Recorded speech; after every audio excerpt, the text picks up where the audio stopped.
There are people who can't seem to feel okay unless someone else feels a little worse. Not destroyed, not always publicly humiliated, sometimes just slightly reduced, a little smaller, a little embarrassed, a little thrown off, a little unsure of themselves. And what's strange is, these people don't always look openly cruel. Sometimes they look social, funny, charming, helpful, even honest. But then you spend enough time around them and you notice a pattern. They feel brighter after dimming someone else. They seem more relaxed after making someone uncomfortable, more animated after correcting somebody in front of others, more confident after dropping a little insult and calling it just being real. And if you've ever been around someone like that, you know how disorienting it is, because part of you thinks, did that just happen? And the other part of you is still standing there holding a glass of juice like a background character in your own emotional documentary. So let me ask you something specific early on. What was the exact moment you realized someone liked putting people down? Not your opinion about them, the actual memory. Where were you? What did they say? Who were they talking to? Was it at work, at school, at a family table, or in one of those funny friend groups where one person always acts like the roast is free and endless? Drop that in the comments, because specific memories make people feel less crazy. Now this topic has a Jung angle, but don't worry, nothing fancy. Jung believed that what people reject in themselves often comes out sideways. Plain translation: people who feel weak inside sometimes try to feel strong by stepping on whoever is nearby. And once you see that, a lot of behavior starts making ugly little sense. So let's go straight into it. 1. They put people down because comparison is the only mirror they trust. Some people do not know how to measure their worth internally. They don't have a quiet sense of self. They don't wake up and think, I know who I am. I know what I bring. I'm solid. No. Their self-esteem is much more like public Wi-Fi, weak signal, constantly dropping, and somehow worst when you actually need it. So what do? They compare. Constantly. Not always out loud. Sometimes very subtly. They scan the room. Who looks better? Who sounds smarter? Who's getting attention? Who seems confident? Who seems liked? And when they feel behind, they reach for the fastest emotional shortcut available. Make someone else seem smaller. That's why these people often don't insult randomly. They insult strategically. They make fun of the person who is quietly improving. They question the person who is getting recognition. They nitpick the person who seems calm. They tease the person who has something they don't have. You see this all the time with someone like Darren from the office, nice enough on paper, owns 3 blue blazers that somehow all look equally disappointed, and keeps a hustle-harder desktop background from 2017. You get complimented in a meeting, and Darren says, yeah, well, let's not act like it was all you. And notice the timing. Never before your moment. Always right after it. That's not random. That's emotional comparison trying to rebalance itself. Jung would say the ego panics when it feels inferior and tries to restore control. Plain translation: when some people feel small, they grab scissors. That's your first one-liner right there. When some people feel small, they grab scissors. They start cutting down whoever reminds them of what they lack. And let's be honest, the behavior can be almost absurd when you really watch it. You'll see a grown adult hear good news and immediately start acting like a suspicious aunt in a low-budget family drama. Oh wow, promotion must be nice. That little phrase has ruined more vibes than bad Wi-Fi. Now, this doesn't mean every competitive person is secretly broken. Nothing dramatic. Just notice the pattern. If someone can only feel tall by checking who they're taller than, they were never standing that firmly to begin with. And speaking of shaky people, the next reason gets even more personal, because a lot of them aren't just comparing with you, they're fighting an old wound through you. 2. They put people down because your strength touches their old shame. This part goes deeper. Sometimes the reason a person reacts badly to you has very little to do with what you did, and everything to do with what your presence stirs up in them. Your confidence reminds them of where they freeze. Your discipline reminds them of how often they quit. Your self-respect reminds them of where they keep abandoning themselves. Your peace reminds them how loud it is in their own head. And that feeling, it can hit old shame, not guilt. Shame, not, I did something bad, but something is wrong with me. And people who don't know how to sit with shame often convert it into aggression. Not always loud aggression.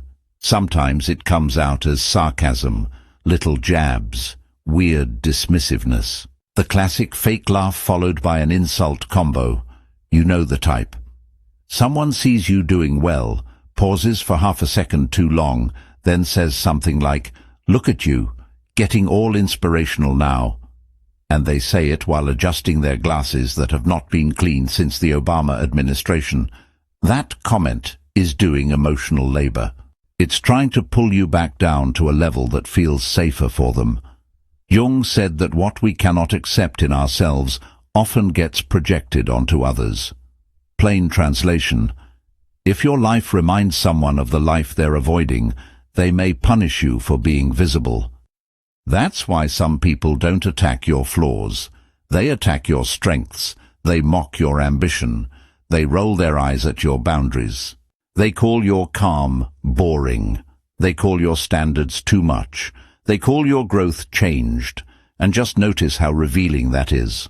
Healthy people may not always understand you, but they don't feel compelled to lower you.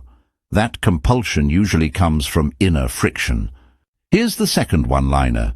Some people insult your light because they're tired of explaining their darkness. Now, if you're thinking, okay, but maybe some people are just blunt, sure, sometimes. Don't worry, we're not turning every rude cousin into a psychological opera villain. But if the honesty only seems to show up when someone else is shining, that's not bluntness. That's insecurity in a leather jacket. And the next reason might be the most common one in everyday life, because a lot of people don't put others down out of rage. They do it for social oxygen. 3. They put people down because it wins them cheap social power. Some people discovered early that putting others down gets attention. It gets laughs. It gets approval. It gets them a role in the group. The sharp one, the funny one, the bold one. The one who says what everyone is thinking. And once that role starts paying social rent, they keep using it. This is why some people become strangely energized in groups. One-on-one, they're manageable. In a crowd, suddenly they turn into an off-brand game show host of humiliation. They'll interrupt you, correct you, mock your story, repeat what you said in a goofy voice, bring up an old mistake for fun, and then smile around the room to check if anyone laughed. That room check is important.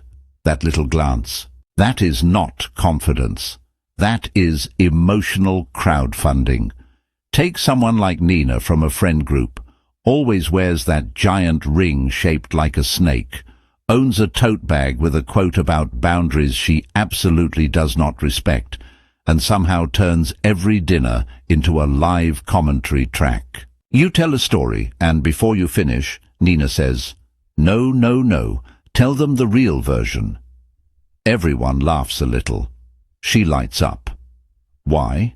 Because your slight discomfort became her social currency. Jung might say the persona loves applause even when the shadow is doing the talking. Plain translation: some people would rather be the funniest person in the room than the kindest one, because laughter feels like control.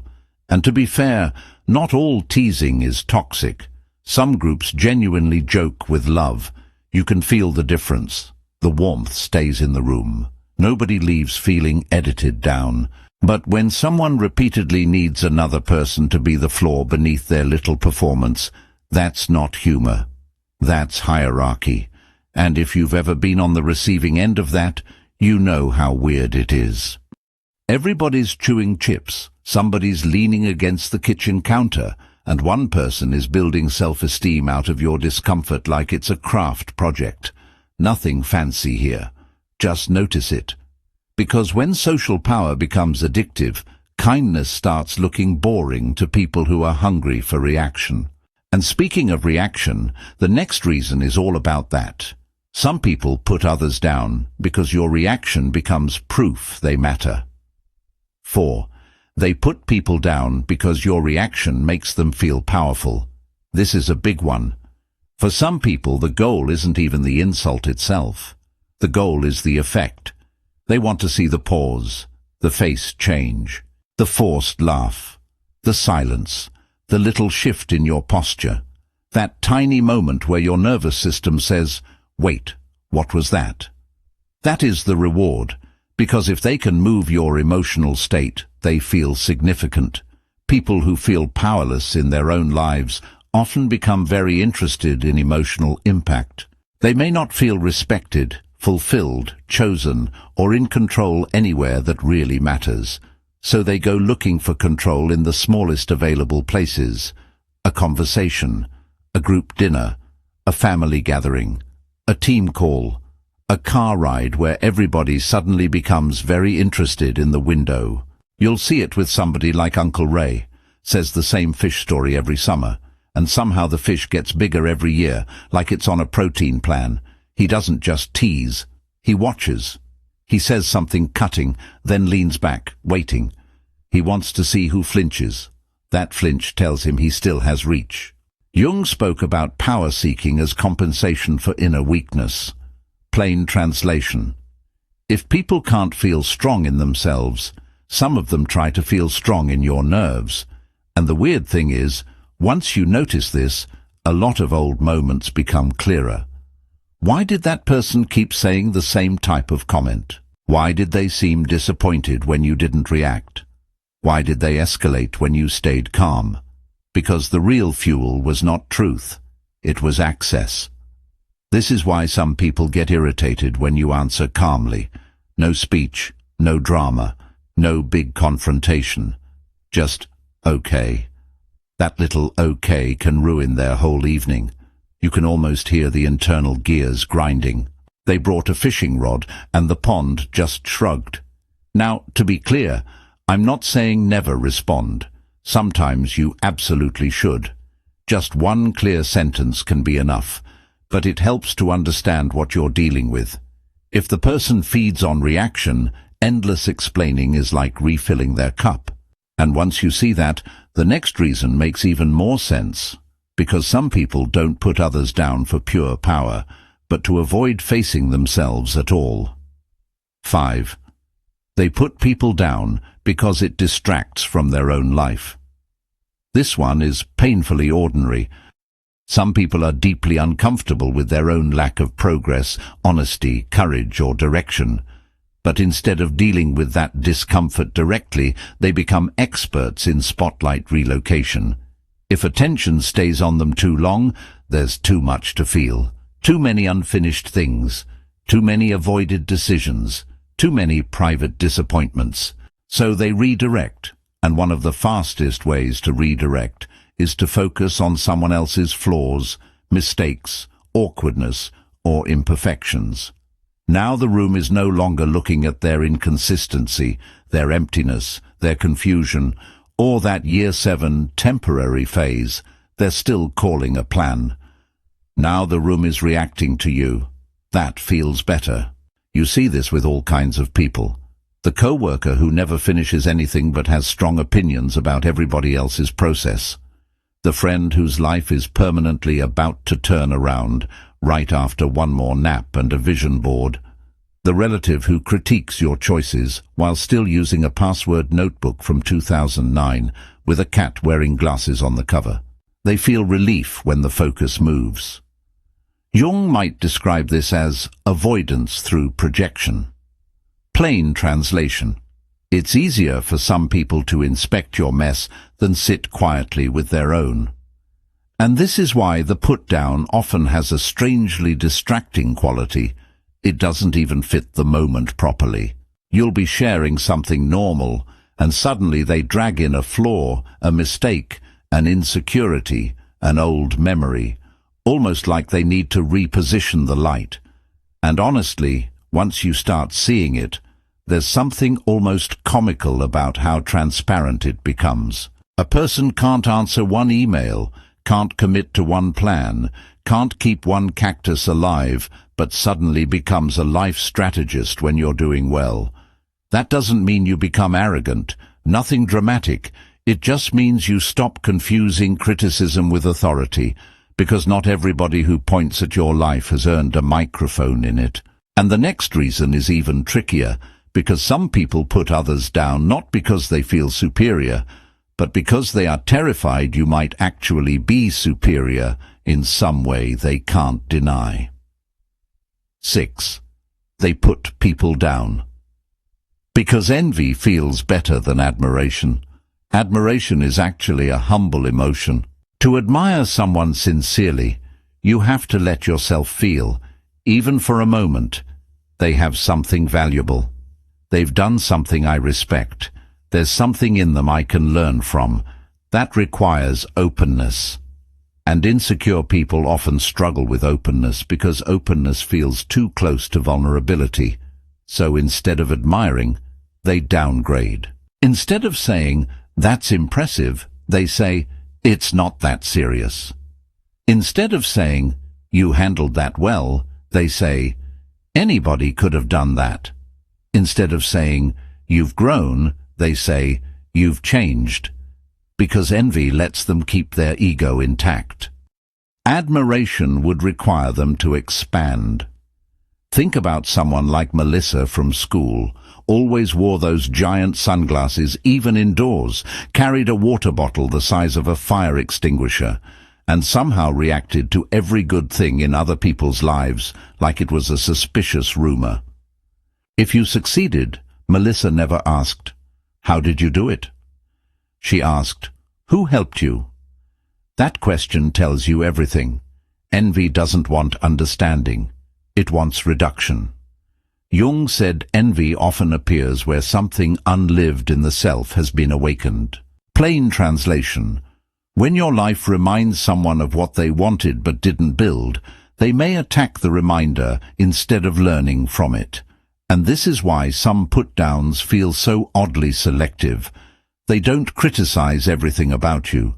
They criticize the exact area where you are growing, shining, improving, or being recognized. That's not coincidence. That's discomfort with evidence. And if you've ever experienced this, you know the funny, sad absurdity of it.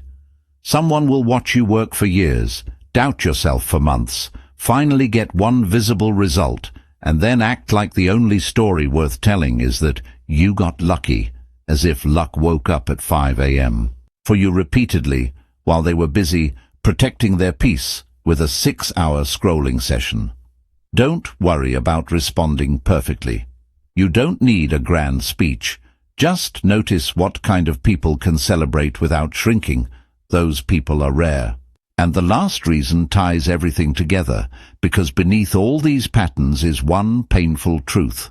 Some people don't actually know how to feel good in a clean way. 7. They put people down. Because they've never learned a clean way to feel worthy. This is the deepest layer. A lot of people learned twisted forms of self-esteem early. Maybe in their family, attention came through criticism. Maybe love was mixed with humiliation. Maybe the loudest person won. Maybe tenderness was rare, and teasing was called bonding. Maybe the only way to avoid being the target was to become the targeter first, so they grow up and carry that pattern forward. Now putting others down doesn't even feel especially shocking to them. It feels normal, it feels social, it feels sharp, it feels like personality. But underneath, what's really happening is sad. They have never learned how to feel solid without subtraction. They don't know how to appreciate themselves without comparison. They don't know how to feel strong without someone else looking weak. They don't know how to feel funny without someone else being the setup. They don't know how to feel included without helping exclude somebody. Someone like Trevor knows everybody's weakness before he knows their middle name, wears squeaky loafers that announce his arrival like a budget villain, and somehow turns just being honest into a full-time identity. Trevor may not think, "I am trying to manufacture worth through other people's discomfort." He probably thinks, "This is just how people are." That's the tragedy.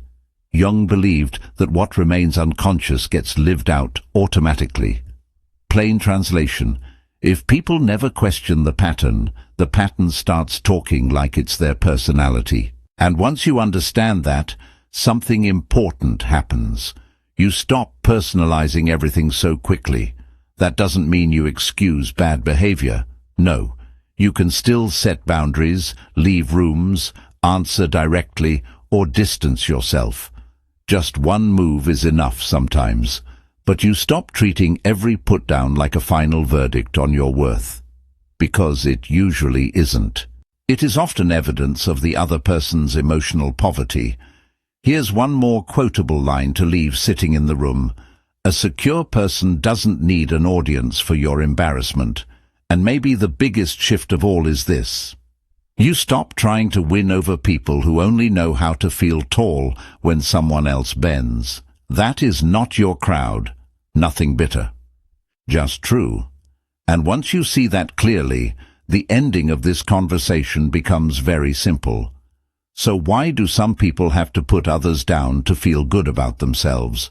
Because comparison is the only mirror they trust.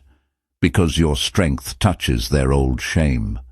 Because cheap social power feels good in groups. Because your reaction makes them feel significant. Because attacking you distracts from their own unfinished life. Because envy feels easier than admiration. And because they never learned a clean way to feel worthy. That's the whole picture.